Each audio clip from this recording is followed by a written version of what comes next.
All right, let's dive into this. Okay. We are cracking open Good to Great by Jim Collins. Oh, yeah. I think a lot of people have heard of this one. It's Definitely. kind of a business classic. Yeah, And we're going to unpack it and see what it says absolutely. about how companies can go from good to great. Yeah. Most of us, I think, just assume that that's a natural progression. Right. Like, if a company is performing well, Yeah. it's good, it's going to eventually become great, but Collins's research really kind of throws a wrench in that whole assumption. Really? So you're saying that good can almost be a barrier Yeah. to great? I would have thought they were at least on the same path. That's the surprising thing, and he really dug deep with his team. Like, it wasn't just anecdotal or just opinions. They really went through data and found that companies that are good can kind of get complacent. Yeah. It's almost like they get stuck in this, like, comfy rut, Yeah. and they miss out on the chance to reach their full potential. That's fascinating. I'm starting to see why this book is Yeah. so popular. Yeah. Okay, so Mhm. how do you break free of that good rut? What are some of the secrets to greatness? Well, one of the first things he talks about is what he calls level 5 leadership. And it's not just about being a competent manager. It's about a very specific type of leader Yeah. who is both incredibly driven but also really humble. So not your typical spotlight-hogging CEO. No, not at all. Okay. They're ambitious, but their ambition is focused on the company's success, Mm-hmm. not on their own personal ego or glory. Yeah. They're the kind of people who look out the window to give credit to others when things are going well, and then look in the mirror to take responsibility when things go wrong. Wow, that's Yeah. a really powerful image. Yeah. Do you have a favorite example of a level 5 leader from the book? Oh, for sure. Yeah. The story of Darwin E. Smith at Kimberly-Clark. I mean, this guy was battling cancer while making these huge, risky decisions to transform the company. Okay. He sold off their traditional paper mills, which had been like their bread and butter for so long, Yeah. and decided to focus on consumer products. What a bold move. I know. And you think about it, he's facing his own mortality, Yeah. but he's not thinking about his legacy. He's thinking about how to make Kimberly-Clark great. Right. And guess what? It worked. Yeah. Under his leadership, Kimberly-Clark's stock outperformed the market by a factor of 4.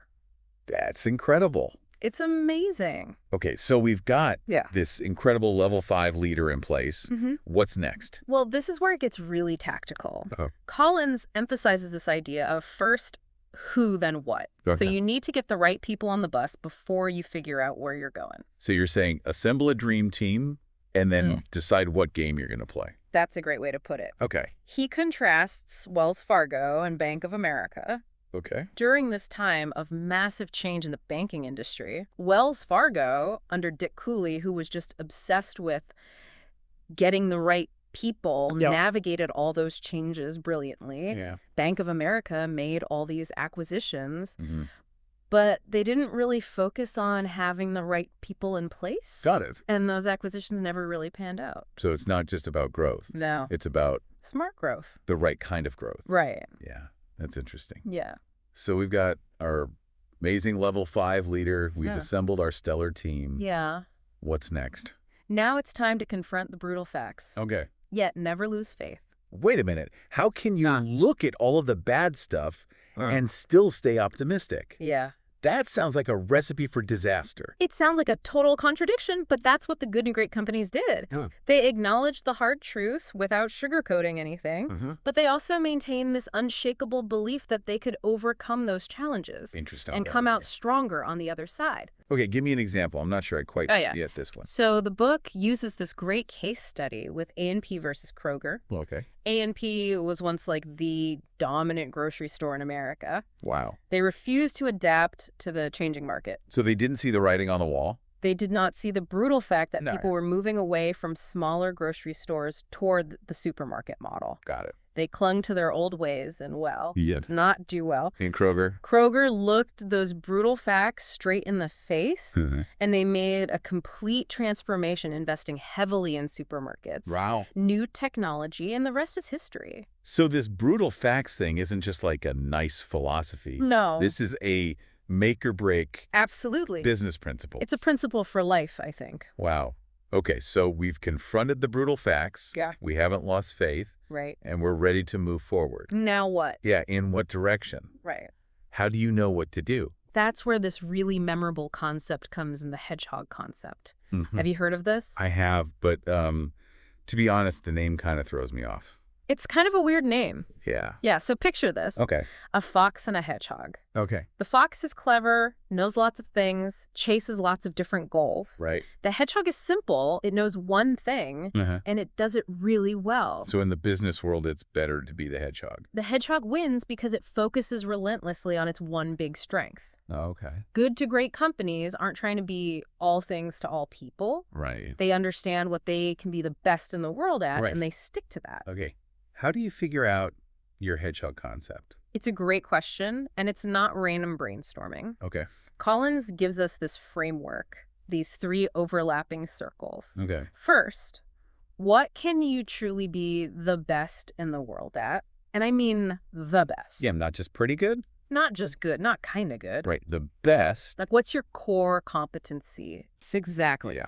The second circle is all about your economic engine. Okay. What is the key metric that really drives your profitability? Yeah. It might be profit per customer visit. It might be customer lifetime value. Right. Because passion's great, but Yeah. you got to keep the lights on. Absolutely. And the third circle is about passion. Okay. What are you and your team deeply passionate about? All right. Great companies aren't just about making money. They're driven by a genuine sense of purpose, Yeah. a love for what they do. So your hedgehog concept is finding that sweet spot where you're the best at something, Yes. you're passionate about it, and it actually makes money. Yeah. Got it. Do you have an example of a company that, like, nailed their hedgehog concept? Walgreens is a classic example. Okay. They just focused relentlessly on being the best at convenient drugstores. Okay. That was it. They weren't trying to be a one-stop shop for everything. Got it. They knew their strength, they were passionate about it, and they dominated their market. So we've got a clear hedgehog concept. We know what we're great at. We're passionate about it. Right. How do you actually make that a reality? That's where a culture of discipline comes in, right? Yes, you nailed it. And it's not about being like micromanaging. Okay. It's not about creating this like stifling environment. Right. It's about giving people the freedom to do their best work within this framework Uh-huh. of shared goals and values. So it's like, here's the playing field. Here are the rules. Now go out and be amazing. I love that. That's a great way to put it. Yeah.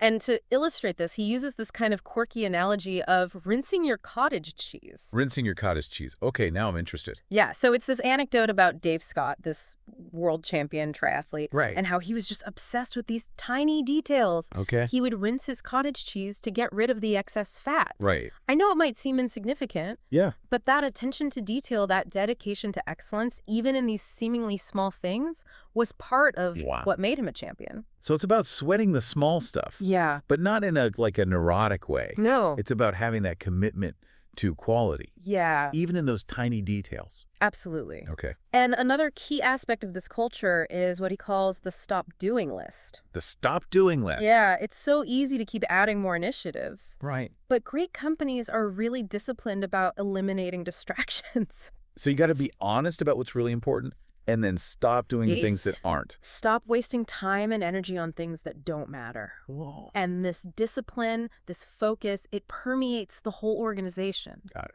Everyone's on the same page, working towards that shared vision. Okay, so we've covered leadership, team, hedgehog concept, Yeah. culture of excellence. Uh-huh. What about technology?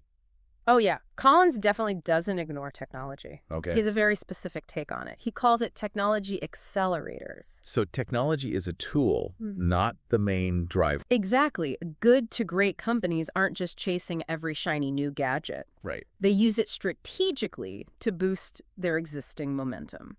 So they're not afraid of technology, but they're not letting it dictate Right. your strategy either. Yes. Okay, any examples of that? Well, Walgreens is a great example. Okay. Remember the dot-com boom? When Right. everyone was rushing to build an online presence? Yeah. Walgreens didn't panic. Okay. They took a step back and said, how can technology help us be even better at what we already do well? Which was being the best, most convenient drugstore experience. Exactly. Yeah. They didn't try to become something. They weren't. Right. They used technology to enhance their existing business models, Yeah. streamline operations, improve customer service. And they stayed ahead of the game, They did. even when the world was going digital crazy. That's right. It's a powerful lesson. It is. So this is starting to feel like a blueprint for building a company from the ground up. We've got the leadership, we've got the team, we've got the hedgehog concept, the culture, the strategic use of technology. How do all of these pieces come together to create that unstoppable momentum? That's where he introduces the idea of the flywheel. The flywheel. All right, tell me more.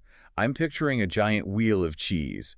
Well, it's a metaphor, but it's a good one. Okay. So imagine pushing a massive flywheel.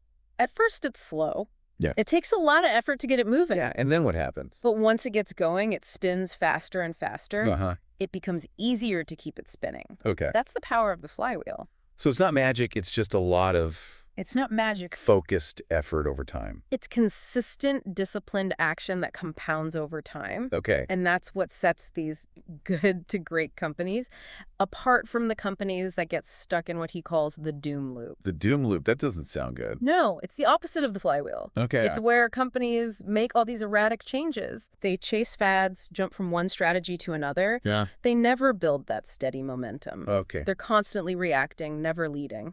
So the flywheel is all about consistency, Yeah, focus, and building momentum over time. absolutely. Like that. It's a great image. Okay, so we've gone from good to great. Right.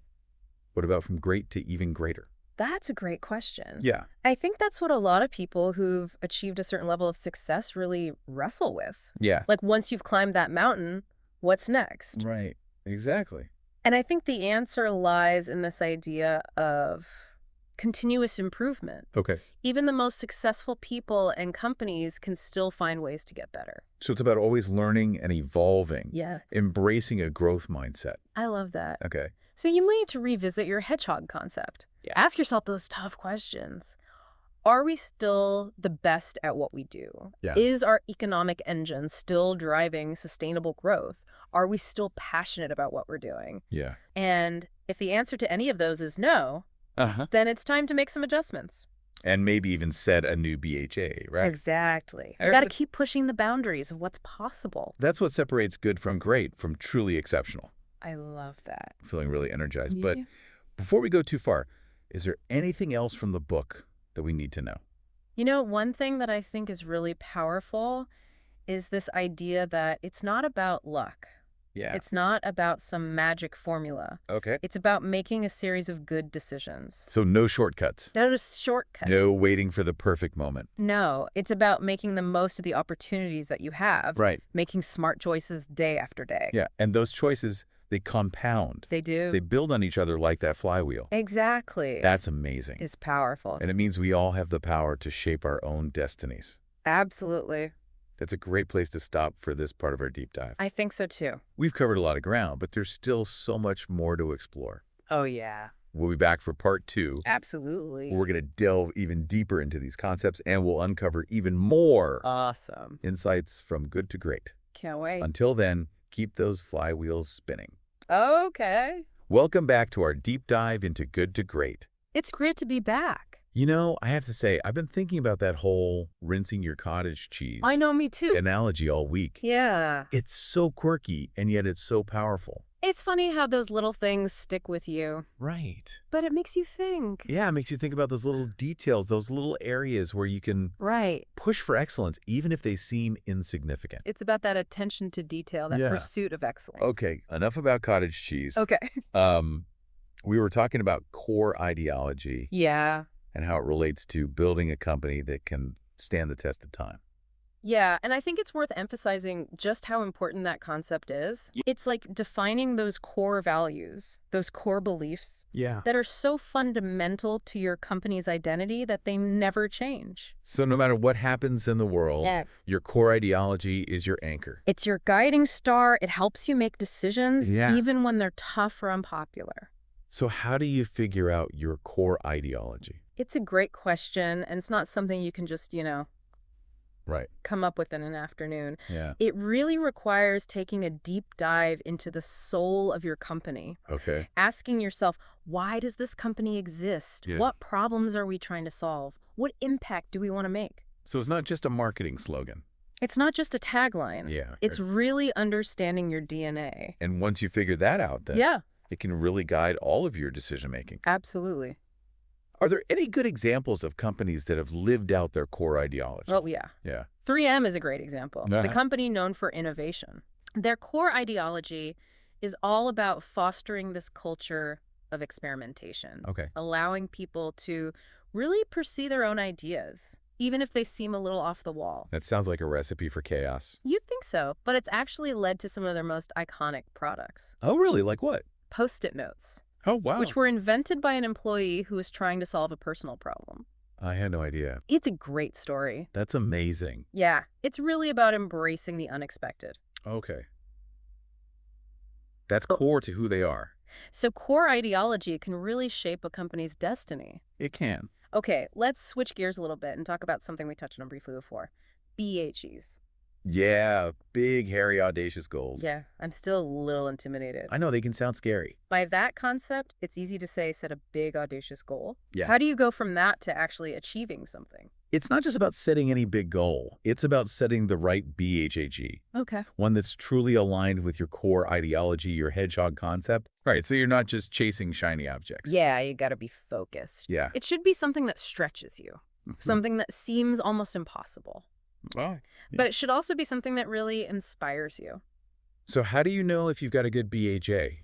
So Collins doesn't give us a checklist, but he offers some guiding principles. Okay. First, a good BHAG should be clear and compelling.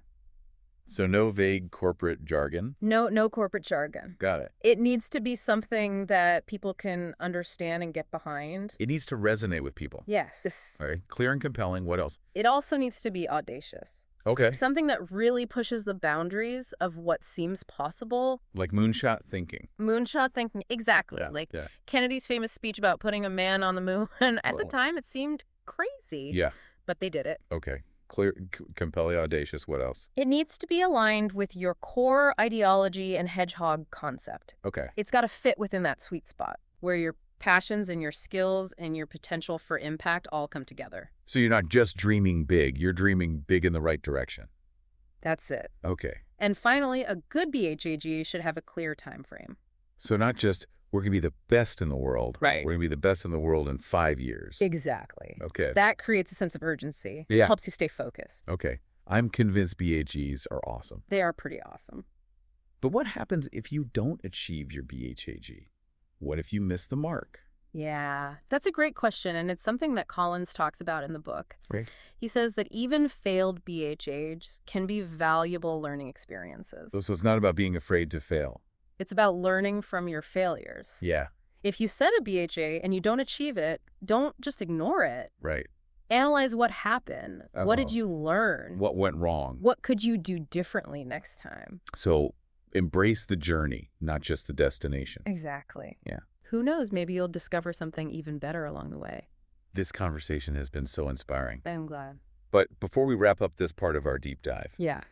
I want to circle back to something we talked about before. Okay. Applying these principles outside of the business world. Yes, absolutely.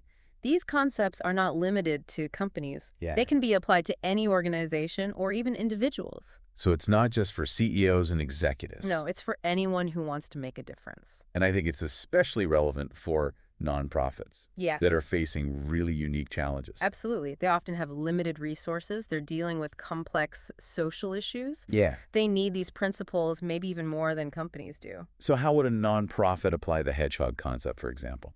Right. So instead of asking, what can we be the best in the world at? Yeah. They might ask, what are we uniquely positioned to achieve in our community? Okay. What social problem are we best equipped to solve? And they still need to have a clear understanding of their economic engine, They do. even if it's not about profit. Yeah, it's about understanding their resources and how to best use them Yeah. to achieve their mission. And what about level 5 leadership? Does that apply? Absolutely. I think it's even more crucial in a nonprofit Okay. where you need to inspire people without the usual incentives. Right. So you have to be even more focused on building a shared vision Right. and creating a culture of excellence. It's really about human potential. It is. It's about working together towards a shared goal. It's about that collective power Yeah. to make a difference. Okay. I think we've covered a lot of ground. I think so too. Any final thoughts before we head to part 3? Just this. Whether you're running a company, leading a team, or working towards a personal goal, Yeah. remember that greatness is not a destination. Okay. It's a journey. I love that. It's about constantly striving to be better. So keep those flywheels spinning. Yes. Join us for part 3. Okay. Welcome back to the final part of our deep dive into Good to Great. It's great to be here. We've covered so much already. Yeah. I feel like my brain is full. I know, me too. But, I think our listeners are ready for some actionable takeaways. Yes. We've talked a lot about the concepts. Yeah, the concepts of good to great. But what about the how? The how. Where do we even begin to put these principles into practice? Well, Collins doesn't just throw these concepts at you and say, good luck. Right. He really does provide a roadmap for putting them into action. So what's the first step on this roadmap? Well, first you have to understand your current reality. Okay. And that means confronting those brutal facts. Right, no sugarcoating. No sugarcoating. But how do you actually do that? Yeah, that's a tough one. Yeah. One of the things he recommends is really creating a culture of open and honest dialogue where people feel safe speaking their minds. So you're talking about trust and psychological safety. Absolutely. Yeah. It's about creating a space where people can challenge assumptions. Debate ideas, raise concerns without fear of retribution. Because if everyone's just agreeing with the boss, Right. you're not going to get anywhere. You're going to be stuck. Right. And that makes me think about those companies we talked about earlier. Right. The ones that failed to adapt. Yeah. Maybe they just didn't have that culture of open dialogue. Maybe they were afraid to really look at the truth. So we've created this culture of honesty. Right. We're facing the brutal facts. What's next? Okay, so now you can start to think about where you want to go. Okay. And that's where your hedgehog concept comes in. Okay, so how do you find that sweet spot? It's a process of discovery. Right. It's not something you can just figure out overnight. Okay. Collins suggests asking yourself some tough questions. Okay, like what? What are you truly passionate about? What can you be the best in the world at? What drives your economic engine? So it's really about introspection. It is, both at an individual and organizational level. But what if you can't find that one thing that you can be the best in the world at? That's a common problem. Yeah. Sometimes it's about looking at what you're already good at and figuring out how to take it to the next level. So you don't always have to reinvent the wheel. Yeah. Just make it the best wheel it can be. Exactly. So find your superpower. Yes, your unique niche. Okay, so we've confronted the brutal facts. Right. We've found our hedgehog concept. Right. What's next? Now it's time to build that culture of discipline. Okay, how do you create that kind of culture? Yeah, it's not easy. Yeah. Collins talks about setting clear expectations, establishing clear processes, and holding people accountable for results. So creating structure, but not stifling creativity. Yeah, finding that balance is key. And creating a culture where people feel like they're part of something bigger. Yes, that sense of purpose is so important. Which brings us to the flywheel. Exactly. That idea that consistent effort builds momentum over time. It's a powerful image. It is. And that's really what sets the good to great companies apart. Right. They're not relying on luck. They're just doing the work. They're making smart decisions and building that momentum. This idea is so empowering. I agree. It means we all have the potential to achieve greatness. We do. If we're just willing to put in the work. And stay focused on the long game. Okay, so it's never too late to start building your own flywheel. Never too late. And these principles apply whether you're running a company, leading a team, or just working towards a personal goal. Absolutely. I think that's a really important takeaway. Yeah. And one last thought for our listeners. Okay. This journey is a marathon, not a sprint. So true. There are going to be setbacks. There are going to be challenges. You're going to want to quit sometimes. Yeah, but it's about perseverance. It is. It's about resilience. Never give up. What an amazing message. Yeah. This has been such a great deep dive. I agree. Thanks for sharing your expertise. It was my pleasure. And to our listeners, remember, greatness isn't a destination. It's a journey. Keep learning. Keep growing, keep striving. And keep diving deep. Until next time.